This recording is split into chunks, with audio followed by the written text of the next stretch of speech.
नमस्कार दोस्तों, स्वागत है आपका IAS में। हम लोग BPSC के नज़रिए से PSIR का कुछ क्वेश्चन डिस्कस करेंगे। चलिए देखते हैं क्वेश्चन को। आपके स्क्रीन पर क्वेश्चन ये रहा।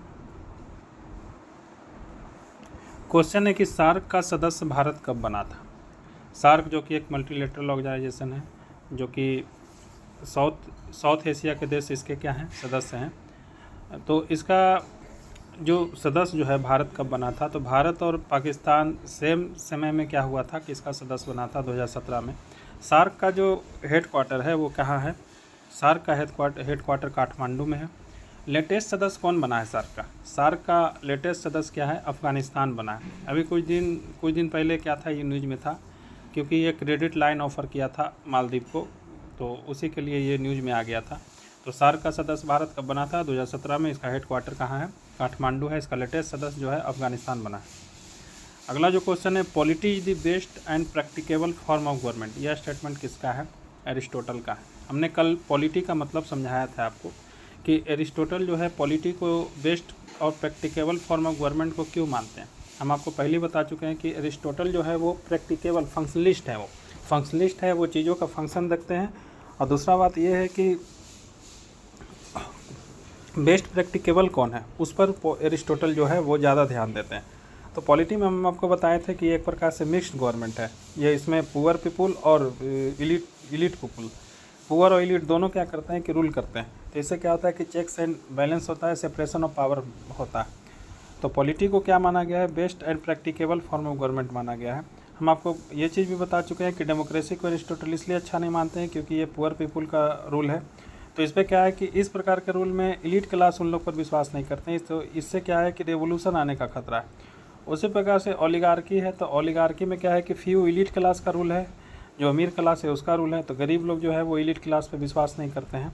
इसके कारण रेवोल्यूशन आने का जो खतरा है वो बना रहता है। लेकिन पॉलिटी में क्या है कि दोनों मिक्स गवर्नमेंट है, दोनों जो क्लास के लोग हैं वो रूल करते हैं।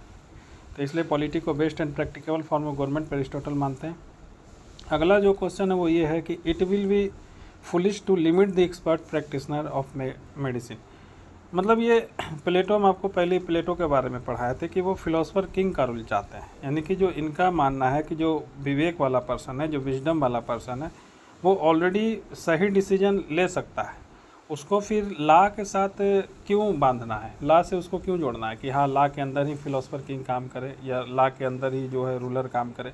क्योंकि ऑलरेडी वो नॉलेज ले करके बैठा हुआ है, विजडम ले करके बैठा है। वो जानता है कि सोसाइटी के लिए क्या अच्छा है, क्या ख़राब है, किससे हम जस्ट स्टेट बना सकते हैं। तो अगर आप लॉ के द्वारा अगर रूलर को बांध दीजिएगा तो वो अच्छा डिसीजन नहीं ले पाएगा। उसी प्रकार से ये बोलते हैं कि जो मेडिसिन के जो प्रैक्टिशनर हैं, एक्सपर्ट हैं, जो ऑलरेडी डॉक्टर हैं, वो ऑलरेडी पढ़ लिख के डॉक्टर बने, तो उनको फिर बताना कि हाँ इस प्रकार के प्रोसीजर फॉलो करो, इस प्रकार के स्टैंडर्ड फॉलो करो, तो एक प्रकार से क्या, ये तो फुलिश हुआ ना। तो ये प्लेटो इस प्रकार का स्टेटमेंट देते हैं कि it will be foolish to limit the expert practitioner of medicine. अगला क्वेश्चन है कि state is reason without passion. ये किसका स्टेटमेंट है? ये या फिर law is outward manifestation of reason. ये स्टेटमेंट जो है, यह स्टेटमेंट एरिस्टोटल का है। इनका तो ये तो best practicable form of government की बात करते हैं ना, ये बेस्ट प्रैक्टिकेबल ये पर फोकस करते हैं। जैसे लॉ जो है, इनका मानना है कि ये सब टाइम टेस्टेड इंस्टीट्यूशन है, आप इसको ख़त्म नहीं कर सकते हैं।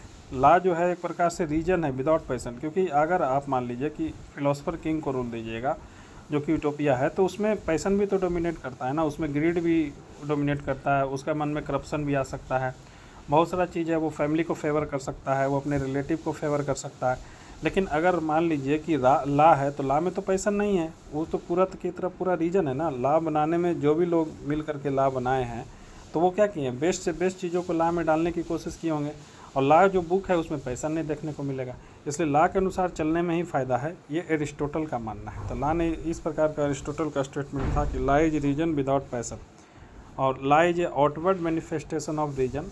इस प्रकार का स्टेटमेंट सीधे सीधे उठा के दे सकता है, पूछ सकता है कि यह स्टेटमेंट किसका है, और वो 4 ऑप्शन देगा, तो एरिस्टोटल होगा। अगला ये पिछला क्वेश्चन का हम रिवीजन किए हैं। पेलोपोनेशियन वार किसके किसके बीच में हुआ था, हम पहले ही आपको बता चुके हैं कि ये एथेंस और स्पार्टा के बीच में हुआ था, जिसमें स्पार्टा की जीत हुई थी। इसका गहरा सदमा फिलोसफर, मतलब इसका गहरा सदमा प्लेटो को लगा था कि आखिरकार हम यह बार क्यों हार गए थे, आखिरकार हमारे स्टेट में क्या कमी थी जिसके कारण इस प्रकार की बार हम हार गए थे।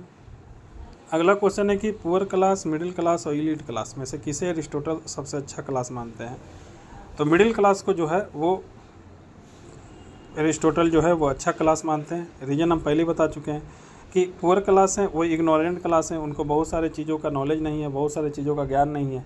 वो जो भी चीज़ इम्प्लीमेंट करेंगे उसको लेकर के वो पहले से क्या होगे कि एक प्रकार से उनके दिमाग में सही चीज़ें नहीं चलेगी, इसलिए वो इग्नोरेंट क्लास है, वो अच्छा क्लास नहीं मानते हैं। एलीट क्लास, इसलिए पुअर क्लास का रूल नहीं होना चाहिए। एलीट क्लास को रूल इसलिए नहीं होना चाहिए क्योंकि वो एरोगेंट क्लास हैं, वो ऑलरेडी अमीर हैं, तो वो पुअर का जो भी समस्या है, जो भी दुख है, उसको वो नहीं सुनेंगे, उसके वेलफेयर के लिए काम नहीं करेंगे। इसलिए पुअर क्लास को क्या है, एलीट क्लास को वो अच्छा नहीं मानते हैं। मिडिल क्लास को वो अच्छा मानते हैं। पहला, मिडिल क्लास के पास प्रॉपर्टी नहीं है तो वो एरोगेंट नहीं है, और दूसरा मिडिल क्लास के पास नॉलेज है, उसको पता है कि बेस्ट स्टेट कैसे बनाया जा सकता है, कैसे यूडेमोनिया जो लोग हैं वो हासिल कर सकते हैं, कैसे वो बेस्ट हैप्पीनेस वाला लाइफ हासिल कर सकते हैं, कैसे वर्च्यू वाला लाइफ हासिल कर सकते हैं।